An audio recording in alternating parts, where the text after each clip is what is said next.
보선의 성가대 찬양 진심으로 감사드립니다. 매주 이렇게 우리 성가대가 불러주는 것만 해도 너무너무 감사하죠. 맨날 영상으로 보다가. 네. 자, 오늘 우리 장로님께서 봉독해 주신 본문의 말씀으로 은혜 나누신 말씀의 제목은 아브라함의 천국 노정입니다. 아브라함의 천국 노정. 제가 이게 아브라함에 관계된 설교를 이제 간간히 하는데, 왜냐하면 아브라함은 우리 모든 믿는 자의 조상이에요. 그래서 아브라함의 이런 부분, 또 저런 부분, 또 오늘은 또 아브라함이 걸었던 천국 그 단계가 어떻게 되는지를 한번 좀 곰곰이 면밀하게 살펴보도록 하겠습니다. 등산하시는 분들, 특히 프로 등산가들에게 있어서 최고의 꿈은 어디로 올라가는 걸까요? 그렇죠, 에베레스트. 최고 높은 8,848m 높이 에베레스트 산을 등정하는 것이 모든 등산가들의 꿈입니다. 근데요, 저도 그 에베레스트는 웬만한 그 실력이 아니면은 안 되는 곳, 불가능한 곳으로 생각을 했는데,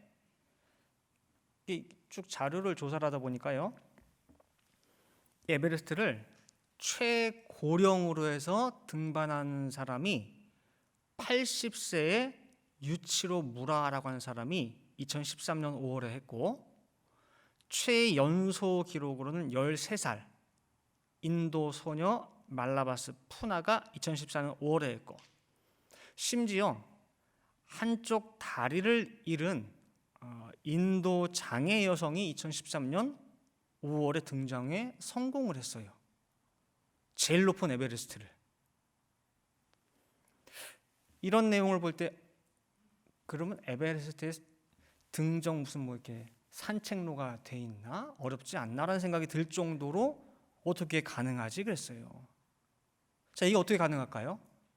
어떻게 13살 여자 아이가 올라갈 수 있고, 어떻게 80세의 노인분이 에베레스트 올라갈 수가 있고, 심지어 다리가 하나 없으신 분이 올라갈 수 있을까요? 어떻게? 영화 같은 데 보면 올라가다 막 죽고 그러잖아요. 막 눈 폭풍이 쌓여가지고 뭐 죽기도 하고. 이게 어떻게 가능한 줄 아세요? 길잡이가 있기 때문에. 길잡이가. 그 길잡이들이 짐 같은 거 다 날라가지고 올라가고 하는데, 이 고산 가이드라고 하는 이 쉐르파라고 해요. 쉐르파 이름이. 그 쉐르파들이 있기 때문에 이게 가능해요. 한 번도 안 가본 그 험한 산을 어떻게 한 번에 성공했느냐라고 할 때에 이 고산 가이드 때문에 그래요. 심지어 그 푸르바 타시라고 하는 그 쉐르파, 이분은 에베레스트만 21번을 등정했어요. 다른 사람 이끌고 올라가는 거예요. 짐도 자기가 다 지고 올라가고, 그분들은 따라만 오면 되는 거예요. 이렇게. 베테랑이죠, 베테랑. 베테랑 중에 베테랑이에요. 그래서 어느 때에, 어느 계절에, 어느 길로 올라가면은 가장 좋고 안전하고 한 걸 아는 거예요. 따라서 이러한 안내자, 길잡이가 있으면은 설령 처음 가는 사람들도 에베레스트 등정에 성공을 할 수가 있어요. 자, 그럼 이제 본론에 들어가도록 하겠습니다. 우리가 지금 천국을 가고자 지금 다 말씀의 길을 가고 있는데, 천국 가본 사람은 아무도 없죠. 가본 사람 없죠? 그죠? 그럼 가는 길 아세요? 모르죠. 근데 어떻게 가세요? 모르지만 우리가 갈 수 있는 이유가 뭐냐면은, 먼저 그 길을 걷고 천국 등정에 성공한 선배들이 있기 때문에 가능한 거예요. 오늘 본문에 보면은요, 천국에 아브라함, 이삭, 야곱이 있고 천하의 많은 사람들이 그들과 함께 천국에 앉을 것이라 라고 말씀하고 있거든요. 자, 다시 한번 볼게요. 마태복음 8장 11절 말씀입니다. 또 너에게 이르노니 동서로부터 많은 사람이 이르러 아브라함과 이삭과 야곱과 함께 천국에 앉으려니와라고 되어 있죠. 그럼 아브라함, 이삭, 야곱은 이미 어디에 가 있는 거예요? 천국에 있어요. 그렇죠? 성공하신 분들이에요. 그리고 누구든지 그 길을 잘 따라가게 되면은 누구든 거기에 들어갈 수 있다는 얘기예요. 그래서 심지어 오늘 누가복음 16장 22절에는 천국을 아브라함의 품으로 묘사하고 있어요. 자, 볼게요. 이에 그 거지가 죽어 천사들에게 받들려 아브라함의 품에 들어가고 부자도 죽어 장사되매라고 해서 천국을 아브라함의 품으로 묘사하고 있습니다. 따라서 아브라함이 걸었던 그 길은 천국까지 인도하는 확실한 길이라는 것을 알 수가 우리가 있어요. 자, 그럼 아브라함은 어떻게 해서 그 길을 다 걸었고 성공할 수 있었는지 그 노정 중에서 크게 세 군데만 요약해서 살펴보겠습니다. 첫 번째로는 갈대아 우르입니다. 갈대아 우르. 아브라함의 고향이죠. 고향. 지금의 이라크 남부 지역에 해당이 됩니다. 갈대아 우르는 그 당시에 메소포타미아 지역 중에서 이제 비옥한 지역으로 물질 문명이 굉장히 발달한 곳이에요. 그래서 이곳에서 아브라함을 하나님께서 불러내셨습니다. 그리고 아비 데라와 함께 갈대아 우르라고 하는 육신적 고향, 그리고 거기 함께 있던 친척들을 다 뒤로 하고 그곳을 떠나게 됩니다. 자, 그 다음에 두 번째 장소가 하란입니다. 하란. 가나안까지 가는 길에 있는 그 중간 기착지예요. 중간지. 갈대아 우르에도 친척들이 많이 있지만 이 하란에도 아브라함의 친척들이 있습니다. 그 친척들이 누구냐 한번 살펴보면요, 신앙의 선조들인 노아, 셈, 아르박삿, 셀라, 에벨 5대 조상들이 있고 그 가족들이 거기 다 모여 살아요. 이 사람들은 벨렉 때에 시작된 그 바벨탑 건설에 참여하지 않은 조상들이에요. 잠깐 이 배경 설명을 드리면은 창세기 10장 25절에 에벨이 두 아들 낳습니다. 에벨은 두 아들을 낳고 하나의 이름을 벨렉이라 하였으니 그때에 세상이 나뉘었으며 벨렉의 아우의 이름은 욕단이며라고 해가지고 에벨의 두 아들 중에 한 명이 벨렉이에요. 자, 방송실 표 좀 띄워주실래요? 10대 노아, 11대 저기 보시면 오랜만에 보시면 또 모를 수도 있어서 제가 해놨습니다. 자, 10대가 노아죠. 그 아들이 셈, 그 다음에 아르박삿, 셀라, 에벨까지 있어요. 그 다음에 에벨이 아까 말씀드린 벨렉과 욕단을 낳았는데 벨렉이라고 하는 이름의 뜻이 뭐냐면은 나눔이라는 뜻이에요. 나뉜다. 그 다음에 그 뒤로 르, 스룩, 나홀, 데라, 그다음에 20대가 아브라함이에요. 아브라함. 자, 제가 2주 전에 이름 속에 담긴 구속경륜이라는 제목으로 그 말씀을 상고할 때에 하나님께서는 사람의 이름 그 속에다가 다양한 것들을 집어넣어서 우리에게 계시를 해주시는데 그 중에 하나가 뭐냐면은 당시의 시대상을 알 수 있도록 이름 속에다가 집어넣어준단 말이에요. 나눔이라고 하는 이 벨렉의 이름 뜻을 통해서 우리가 그 당시의 시대상을 알 수가 있는데 이때에 세상이 나뉘어졌다고 하는 것을 우리가 알 수 있어요.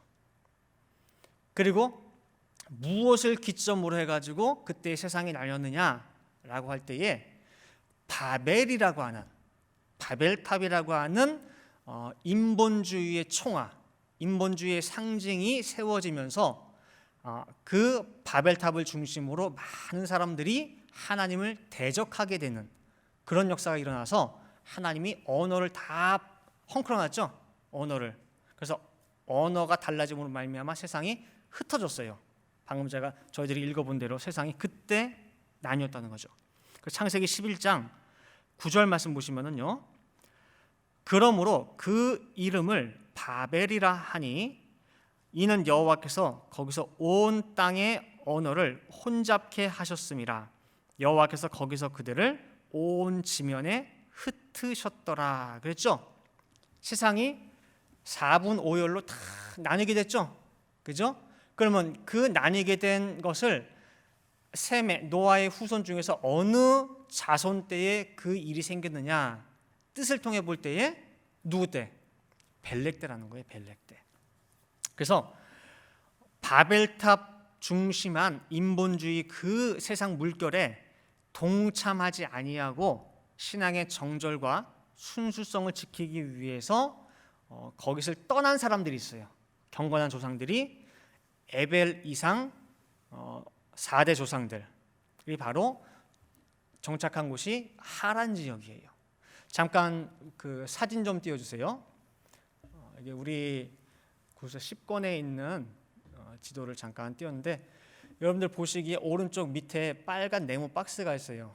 이렇게 내용들 많아가지고 안 보일 텐데 여러분들 볼 때 오른쪽 맨 밑에 네모난 박스가 우르예요.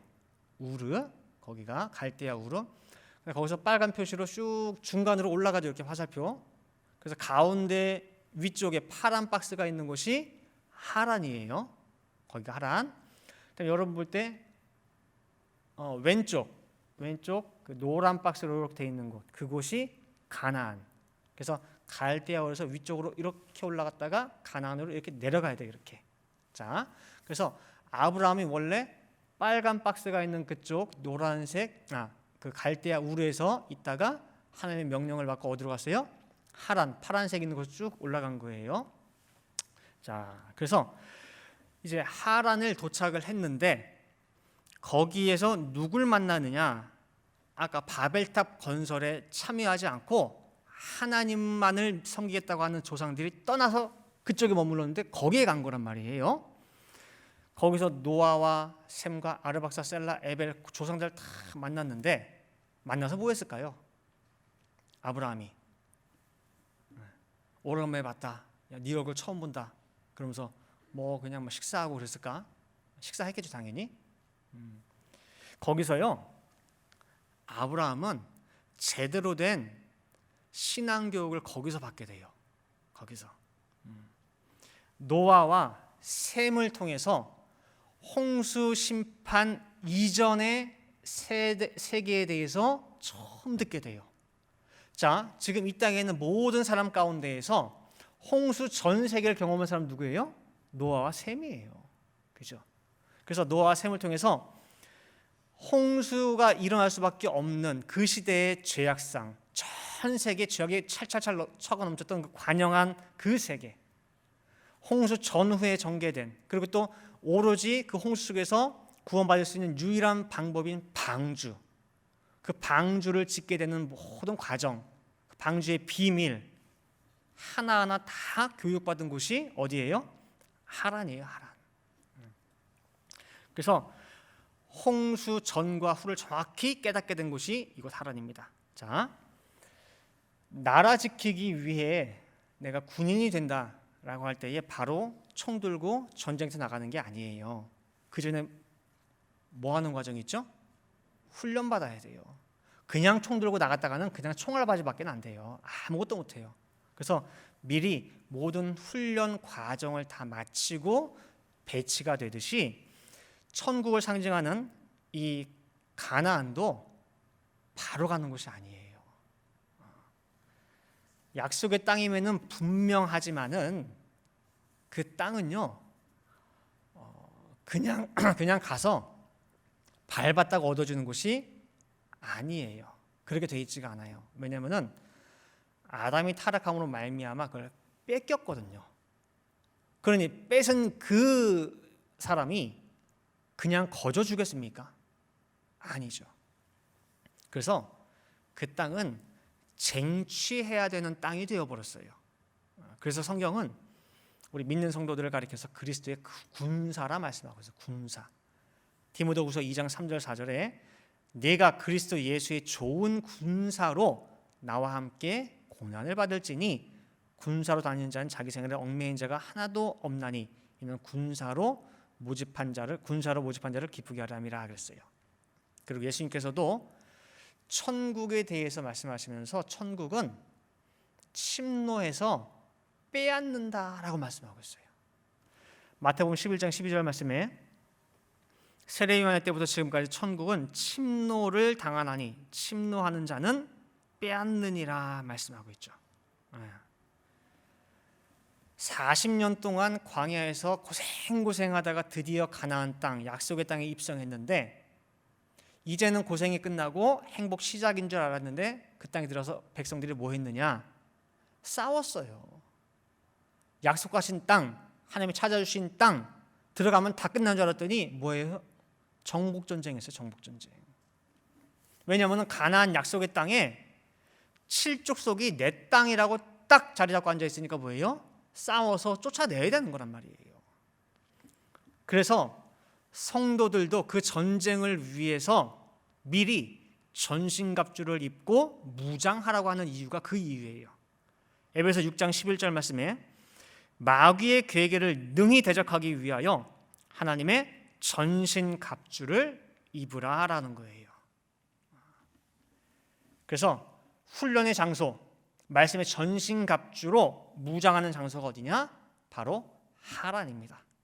나를 가르치고 나를 이끌어주고 나를 세워주고 나를 위해 기도해주는 신앙의 어른들 또 교관들이 함께 있는 곳이 바로 하란이라고 할 수가 있습니다. 그 다음에 아브라함이 세 번째 도착한 곳이 가나안이죠. 이 가나안은 다른 거 하나도 없어요. 오직 하나님 말씀만 붙잡고 쫓아가는 곳이 가나안이에요. 딱 그거밖에 없어요.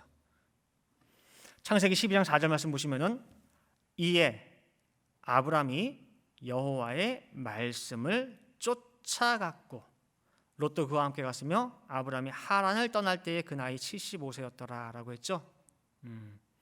가나안은요 다른 조상들도 없고 아무것도 없어요. 누가 옆에서 붙잡아주는 사람도 없고 홀로 서기 하는 곳이 가나안입니다.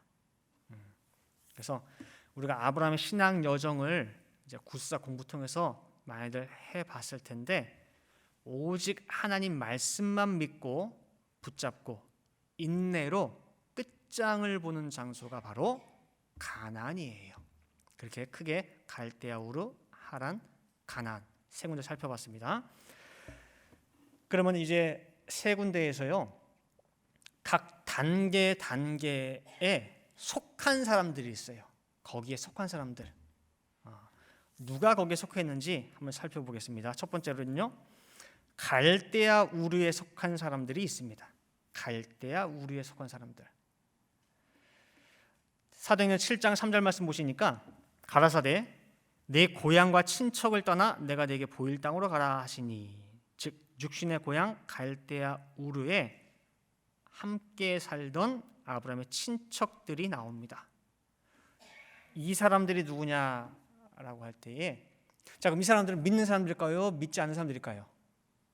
갈대아 우르에 있던 아브라함의 친척들 믿는 사람들 같다.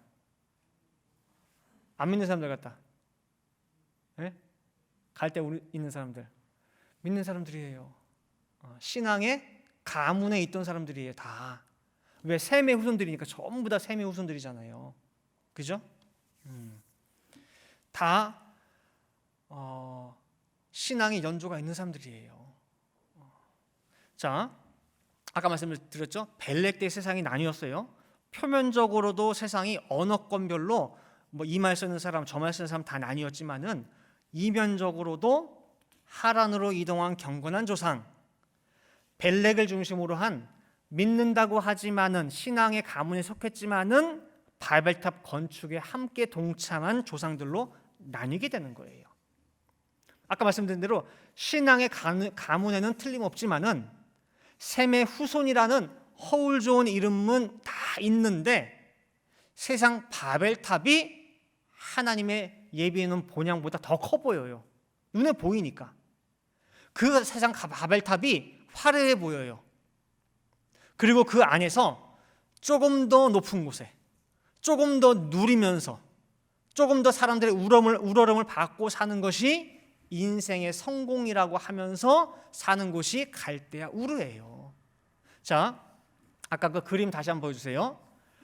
자, 아까는 우리가 이동 경로만 봤는데 그 빨간색 박스 밑에 보면은 여러분들 보이시나 모르겠는데 이름들이 써 있어요. 까만 글자로 벨렉, 르우, 스룩, 나홀, 데라, 아브라함. 이 사람들이 바로 갈대아 우르에 있었던 친척들의 중심 인물들이에요. 가족들까지 합치면 되게 많지만은. 자, 그리고 바벨탑 건설에 참여하지 않고 올라가던 하란에 있는 분들은 자, 그 파란 박스 옆에 보면은 노아, 셈, 아르박삿, 셀라, 에벨 그렇게 나뉘게 되는 거예요. 하나님을 믿는 그 안에서도 둘로 나뉘게 되었다는 거예요. 이곳 갈대아 우르에 머물러 있던 그 조상들 하나하나 면밀히 이름 뜻을 통해서 살펴보면은요, 믿는다고는 하지만은 그 주 관심사가 어디에 있느냐? 르우는 뜻이 친구예요, 친구. 즉 세상에서 성공을 위해서 세상과 각별한 친분을 쌓아야 되고 인맥을 쌓아서 그 사람들과 친구로 내가 관계를 맺어야 사업을 하든 뭘 하든 성공할 수가 있어요. 거기에 바빴던 사람이에요. 스룩이라고 하는 사람은 어떤 사람이냐? 그 이름 뜻이 덩굴손, 단단한 손이에요. 여기 덩굴이 하나 자라면요, 여기 뺑뺑뺑뺑 이게 막 감아서 올라오죠, 이렇게. 쭉쭉쭉 올라가요. 뜯으려고 이제 안 뜯어져요. 하도 강하게 감겨져 있어가지고. 마찬가지로 이 스룩은 이 세상에 성공이나 부나 명예를 하나라도 더 붙잡기 위해서 뭐예요? 애쓰고 힘쓰고 살아요. 그걸 한번 내가 붙잡았다 그러면은 놓을 수가 없어. 뭔가를 놔야지 하나님 앞에 내가 헌신할 수 해야 되는데 물질의 노예가 돼가지고 꽉 붙잡고 있으니까 뭐예요? 이걸 못 놔. 그렇게 세상에 붙잡고 살아가는 사람이 바로 스룩이고, 나홀 뜻이 뭐냐? 콧김을 뿜어요. 콧김을 뿜다 그 뜻이에요. 즉 이 사람은 새벽부터 저녁까지 헐떡헐떡 그냥 코에서 그냥 연기가 나올 정도로 그렇게 뿜어대면서 세상 일에 바쁘게 열심히 뛰어다니면서 인생을 살았어요. 그런 삶을 살았던 분이 르후, 스룩, 나홀이에요. 이것이 아브라함이 속해 있던 고향 갈대아 우르에서의 삶의 모습이고 아브라함의 친척들, 그 조상들의 살아가는 모습들이었어요. 그 다음 두 번째로 갈대아 우르는 떠났지만 하란에 머문 사람이 있어요. 갈대아 우르는 여기가 아니다. 이곳은 아니야. 그래서 과감히 떠났는데 하란에 머문 사람. 자, 수백 명 되는 친족들 가운데 함께 갈대아 우르를 떠난 사람은 데라, 아브라함, 사라, 조카 롯 네 사람만 떠났습니다. 어디를 향해서 떠났습니까? 어디를 향해서? 아비데라가 갈대아 우르에서 선봉이 돼가지고 대장이 돼가지고 다 가족들 끌고 나올 때에 어디를 목적지로 두고 떠났습니까? 공부하셨죠? 네. 창세기 11장 31절 말씀 보시면은요, 데라가 그 아들 아브람과 하란의 아들 그 손자 롯과 그 자부 아브라함의 사례를 데리고 갈대아 우르에서 떠나 어디를 가고자 하더니 가나안 땅으로 가고자 하더니 하란에 이르러 거기에 거했으면 하고죠. 처음 출발할 때 어디를 향해서요? 가나안. 데라는 분명히 가나안 땅을 향해 출발했는데 왜 중간 기착지인 하란에서 멈추었고 더 이상 가나안을 향해서 떠나지 못했을까요? 왜 안 갔을까요? 왜? 하란 또한 그 땅이 어떤 곳이냐면요, 그 당시에 이제 무역이 굉장히 활발해가지고 경제적으로 풍요로운 곳이에요. 거기도. 그래서 살기에 굉장히 풍족하고 좋은 땅이 하란이에요. 자, 신앙적으로 볼 때에 하란은 아까 말씀드린 대로 경건한 조상들이 있는 곳이에요. 그리고 물질적으로 볼 때도 하란도 뭐예요? 굉장히 풍요롭고 풍족한 땅이에요. 요즘 말로 하면은요, 이 하란이 직장도 아주 좋고, 그 다음에 교회도 가깝고, 두 개가 다 뭐예요? 다 만족하는 곳이 하란이 될 수가 있어요. 그래서 데라가 안 떠났는가? 분명히 가나안 땅을 바라보고 떠났는데 왜 하란에서 멈췄냐라고 할 때 이게 좋아서 가나안 땅 갈 필요가 없기 때문에 안 갔느냐? 자, 이것을 지리적 위치로만 놓고 살펴보면은 딱 거기서 한계가 있어요. 이해가 안 될 수가 있으니까 그거를 넘어서서 한번 생각해 보세요. 왜 데라가 가나안에 안 가고 하란에 멈췄느냐 할 때에 이렇게 가정을 해서 이야기할 수가 있어요. 분명히 출발할 땐 가나안 가려고 했는데 했을 때에 데라에게는 하란이 가나안이었기 때문에 그렇다라고. 어디라고요? 데라에게는 하란이 가나안이었기 때문에 가나안으로 못 떠났다라고 가정을 해볼 수가 있어요. 어떤 분들은 에이 그런 게 어디 있어 그럴 수 있어요. 가나안과 하란은 엄연히 다른 곳인데 어떻게 하란을 가나안으로 착할 수가 있냐고. 그죠? 자, 잘 들어보세요. 애굽에서 400년 동안 종살이 하다가 하나님께서 이스라엘 백성들에게 내가 너희를 젖과 꿀이 흐르는 땅, 가나안 땅, 참 좋은 곳이야. 그걸로 내가 인도해 줄게. 자, 젖과 꿀이 흐르는 땅은 뭘 말하느냐? 부족함이 없죠. 근심 걱정이 없죠. 베풀어 줄지언정 꾸임이 없는 곳이에요. 모든 것이 넉넉하고 풍부하고 넘치는 곳에 대한 비유적 표현이 젖과 꿀이 흐르는 땅이에요. 그리고 거기에 해당되는 땅은 어디밖에 없어요? 가나안밖에 없죠. 가나안밖에. 그죠?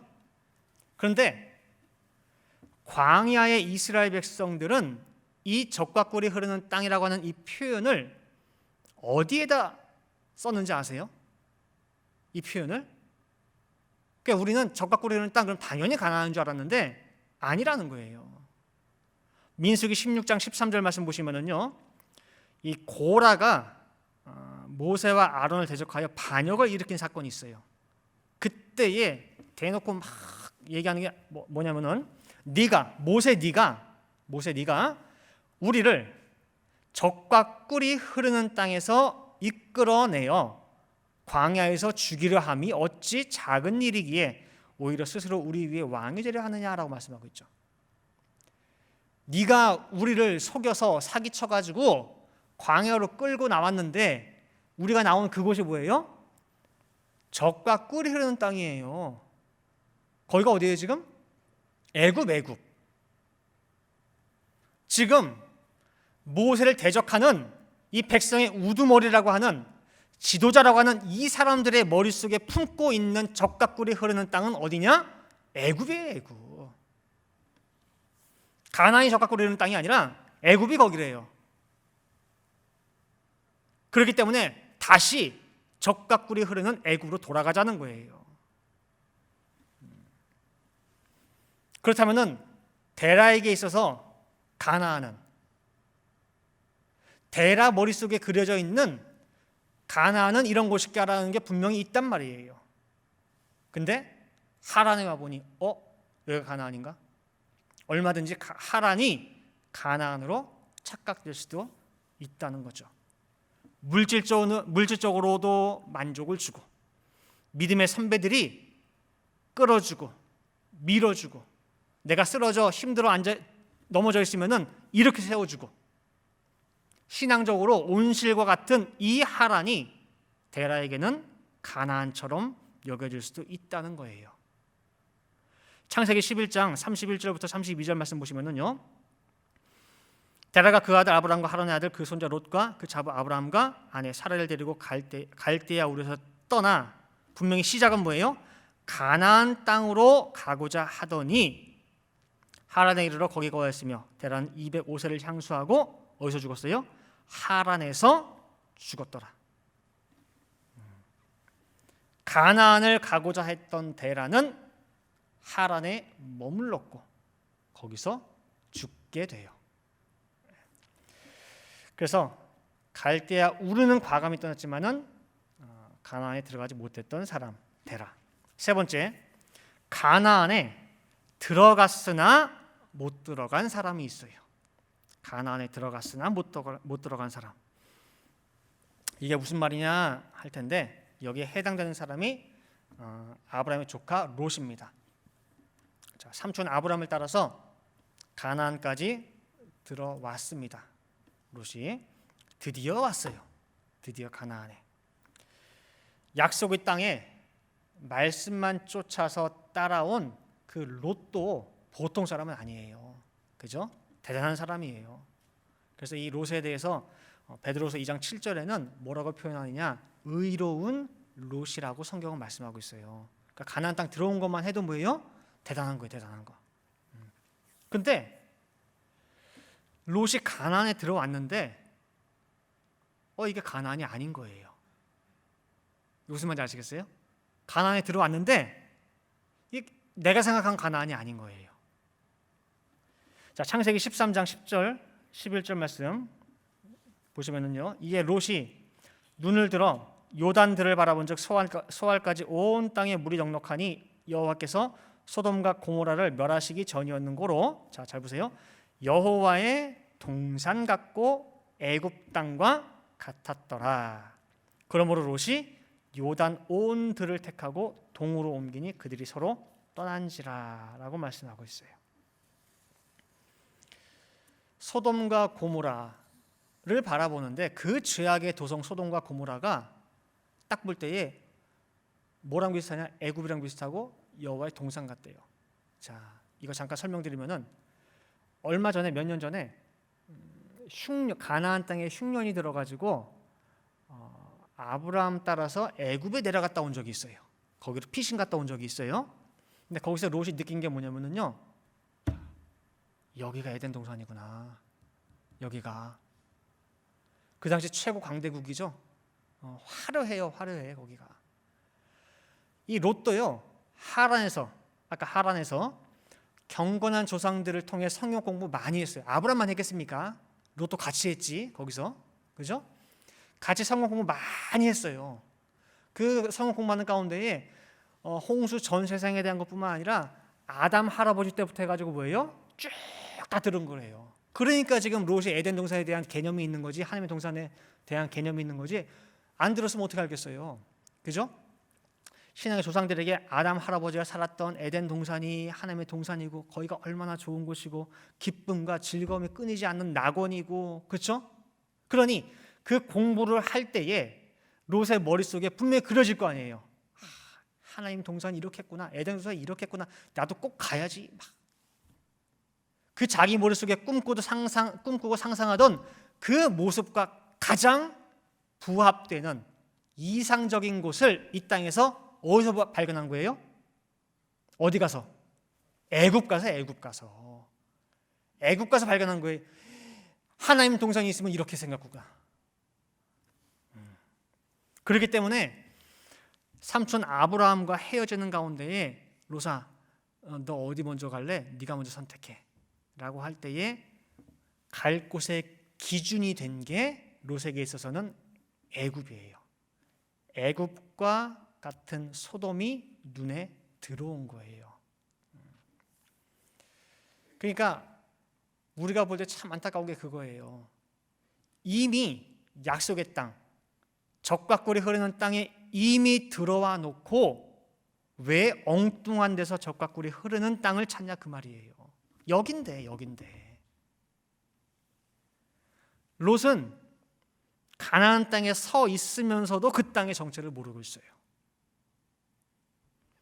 우리 그런 동화 있죠?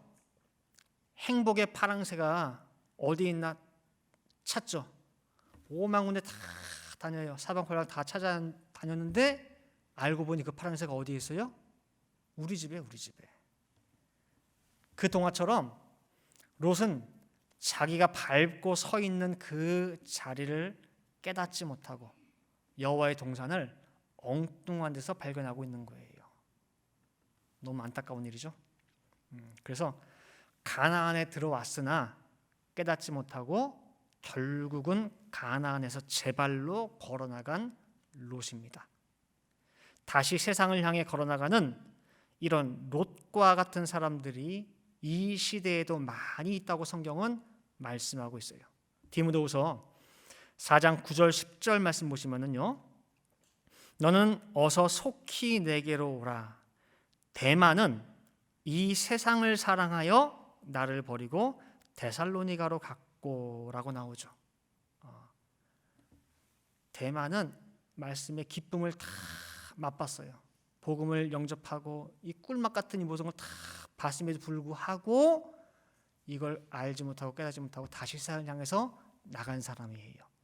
그래서 히브리서 6장 4절부터 6절 말씀에 한 번 비침을 얻고 하늘의 은사를 맛보고 성령에 참여한 바 되고 하나님의 선한 말씀과 내세의 능력을 맛보고 그러고도 타락한 자들은 다시 새롭게 하여 회개케 할 수 없나니 이는 자기가 하나님의 아들을 다시 십자가에 못 박아 현저히 욕을 보임이라 그래요. 분명히 이 좋은 세계에 들어와 놓고도 나간 사람이 있대요, 없대요? 있대요. 자, 이제 결론 맺도록 하겠습니다. 제가 서두에 세계 최고봉 에베레스트라 할지라도 누구만 잘 만나면 등장할 수 있다고 했어요? 누구? 전문 용어는 셰르파. 인도자만 잘 만나면은 올라갈 수 있다고 했어요. 경건한 조상들 노아, 셈, 아르박사, 셀라, 에벨 다들 있었지만은요, 가나안에 들어간 사람은 없어요. 오직 누구만 들어갔어요? 아브라함만 들어갔고 아브라함만 가이드를 해줄 수가 있습니다.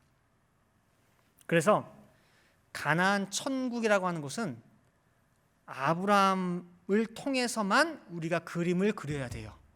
내 멋대로 천국이 이런 곳일 거다라고 그림을 그리면 안 되고 누굴 통해서? 아브라함을 통해서 거기에 대한 그림을 그려야 돼요. 사람들 상식으로 알고 있는 그냥 마냥 좋은 것, 유토피아, 낙원, 반짝반짝, 휘황찬란, 번쩍번쩍 그렇게 그리면 안 돼요. 마음대로. 아브라함은 그렇게 가르쳐줬습니까? 그렇게 소개해줬어요? 아니에요. 아브라함이 말씀만 쫓아서 이제 막 도착한 그 가나안 땅은요, 티끌만 날리는 먼지의 땅이에요. 먼지의 땅. 이게 무슨 저 갖고 그러는 땅이냐? 이게 무슨 하나님이 찾아주신 땅이냐? 이게 진짜 하나님의 동산이야? 에게게? 잘못한 거 아닌가? 설마? 그러나 설마라고 하는 그곳이 맞아요. 그게 진짜예요. 우리 상상과 동떨어졌다 할지라도 동떨어졌지만 먼지, 티끌 흩날리는 그곳이 젖과 꿀이 흐르는 땅이고 하나님의 동산이고 약속의 땅이라고 성경은 분명히 증거하고 있어요. 자, 이사야 43장 19절부터 21절 말씀 보시면은요, 보라, 내가 새 일을 행하리니 이제 나타낼 것이라. 너희가 그것을 알지 못하겠느냐? 정령이 내가 광야의 길과 사막의 강을 내리니 장차 들짐승 곧 시랑과 및 타조도 나를 존경할 것은 내가 광야의 물들을 사막의 강들을 내어 내 백성 나의 택한 자로 마시게 할 것임이라. 이 백성은 내가 나를 위하여 지었나니 나의 찬송을 부르게 하려 함이니라 그랬죠. 물이 없는 척박한 땅이 광야고 사막인데 거기다 뭘 내시겠대요? 강을 내시겠대요. 길이 없는 곳이 광야인데 거기다 뭘 내시겠대요? 길을 내시겠대요. 하나님의 천국 사업을 어디서 시작하시느냐? 사막에서, 광야에서. 롯이 이걸 몰랐어요. 롯이 그래서 화려하고 풍족한 소돔이라고 하는 엉뚱한 에덴 동산으로 떠나버린 거예요. 자, 이사야 51장 3절 말씀에도 보시면은요, 대저 나 여호와가 시온을 위로하되 그 모든 황폐한 곳을 위로하여 그 광야로 에덴 같고 사막으로 여호와의 동산 같게 하였나니 그 가운데 기뻐함과 즐거움과 감사함과 창화하는 소리가 있으리라 그랬죠. 광야가 뭘로 바뀐대요? 에덴으로 바뀐대요. 사막이 뭘로 바뀐대요? 여호와의 동산으로 바뀐대요.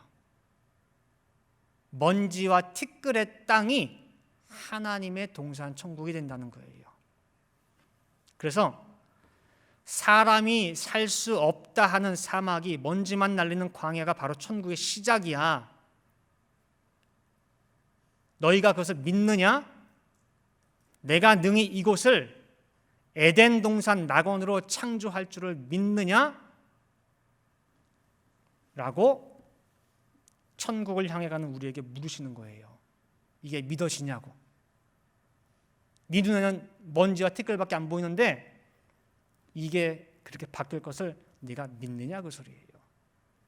아브라함은 믿었어요, 안 믿었어요? 아브라함은 믿었어요. 그래서 아브라함은 마침내 먼지 날리는 가나안에서 천국을 유업으로 차지하고 믿음으로 끝장을 본 사람이에요. 그래서 아브라함은요 이렇게 말할 수 있어요. 아브라함은 가나안을 진짜 가나안으로 만든 첫 사람이에요. 그리고 우리는 그 아브라함의 자손들입니다. 그렇다면 우리도 끝장을 봐야죠. 끝장을. 지금 내 눈앞에 날리는 먼지와 티끌만 볼 것이 아니라 그 뒤에 펼쳐질 하나님 약속하신 놀라운 변화의 역사를 우리가 믿음으로 바라볼 줄을 알아야 되는 거예요. 에스겔 성전 우리 생명수 역사 배웠죠? 그 쭉 나오는 과정. 에스겔 성전에서 처음에는 스미어 나왔어요. 스미어서 뚝뚝뚝뚝. 그것이 흘러서 뭐예요? 발목에 오르고 무릎에 오르고 허리에 올라가요. 그렇죠? 그 다음에 순서상 다음은 어디까지 올라올까요? 허리까지 올라온 다음에 가슴 올라와야죠. 가슴. 그 다음에 목. 그 다음에는 코. 그 다음에 머리. 요게 순서상 그렇게 돼 있단 말이에요. 근데 아니에요. 발목, 무릎, 허리, 그 다음에 갑자기 어떻게 했어요? 사람이 건널 수 없는 창이란 강이 되어버렸어요. 어느 정도 단계를 밟다가 마지막에는 훅 변화하는 역사예요. 변화하는 역사. 그래서 눈앞의 사막에서 낙원을 바라볼 수 있어야 됩니다. 왜냐? 우리는 아브라함의 자손이니까. 누구도 가본 적 없는 전인 미답의 그 가나안을 진짜 가나안으로 만든 첫사람 아브라함의 자손이기 때문에 우리도 능히 할 수 있고 우리도 능히 끝장을 볼 수가 있다는 거예요. 그래서 우리의 앞서간 아브라함이 그 먼저 걸어간 천국 노정 그 가이드의 인도를 잘 새겨듣고 잘 따라가는 가운데 마침내 천국 등정에 성공하시는 우리 모든 성도님 되시기를 간절히 바라겠습니다. 함께 기도하시겠습니다. 사랑과 충만하신 아버지 하나님, 이렇게 거룩한 주일을 맞이하여서 원근 각처 우리 모든 성도님들 아버지 성전에 모여서 예배를 드리는 가운데 있습니다.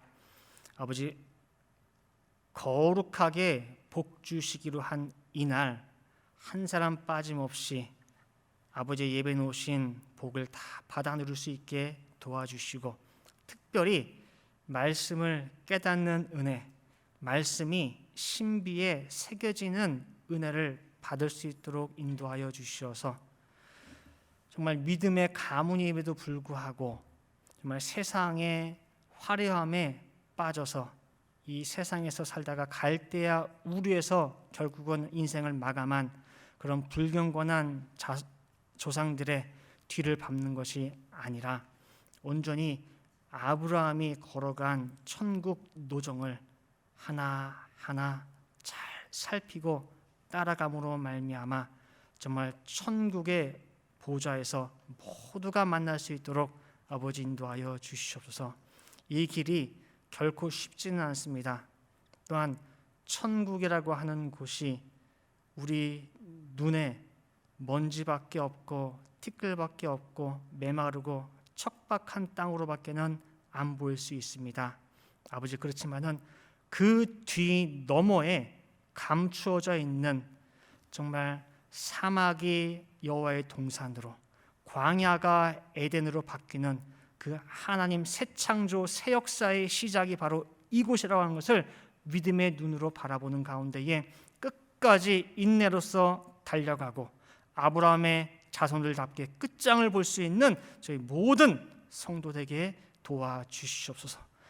아무리 힘들어도 이 길 다 완주할 수 있도록 아버지께서 새로운 능력과 힘을 더하여 주시옵소서. 그리고 모두가 다 같이 갈 수 있도록, 한 사람도 나고자가 없을 수 있도록 우리 서로 간에 기도해주고 부추겨주고 보듬어가면서 함께 가는 늘 푸른 동산의 모든 가족들 되게 도와주시옵소서. 기도하는 대로 될 줄을 믿고 감사드리며 이 모든 말씀 사랑이 많으신 예수 그리스도 받들어 기도 올리옵나이다. 아멘.